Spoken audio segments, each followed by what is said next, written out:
ہمیں ہے یاد اب تک وہ مدرسے کا زمانہ تھا،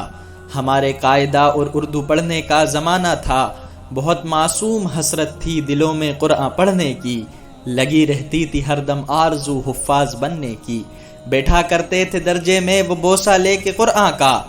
بہت پیارا سا لگتا تھا سفر وہ درس قرآن کا، صرف قرآن کی خاطر گھروں کو چھوڑے بیٹھے تھے کہ نظاروں سے دنیا کے بھی منہ کو موڑے بیٹھے تھے، وہ مغرب بعد کھانا کھا کے درجے میں سمٹ جانا کہ رٹنے کو سبق پرجوش محنت میں بھی جٹ جانا، اٹھانے آتے تھے استاد جب وقت تہجد میں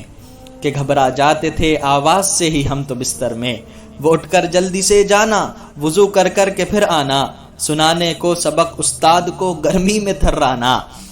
فجر کے بعد کرنے ناشتہ جاتے تھے مطبخ میں، مگر کچھ لوگ جیسے میں کہ سو جاتے تھے اس پل میں، پھر اس کے بعد ہم سب طفل سبق پارا سناتے تھے، سنا کر کے سبق پارا بڑی خوشیوں سے آتے تھے، مگر کہ یہ خوشی زیادہ نہیں ٹکتی تھی درجے میں کہ بعد از نماز ظہر آمختہ ہے درجے میں،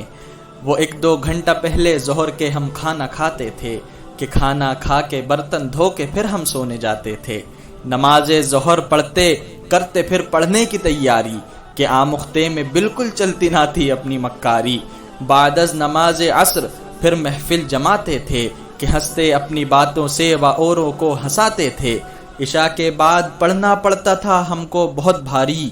مگر پڑھتا تھا پڑھنا کیونکہ وہ تھی کل کی تیاری، کہ آتی تھی جب جمعرات سب کی عید ہوتی تھی کہ پھر ہوتی تھی مستی رات میں کب نیند ہوتی تھی، میرے اللہ وہ پیارا سفر کتنا سہانا تھا کہ ہر دم رحمتوں میں رہنے کا اچھا بہانہ تھا، انس لگتا ہے پیارا وقت جب وہ یاد آتا ہے کہ عمریں کوئی بھی ہوں لب پہ مسکان چھوڑ جاتا ہے۔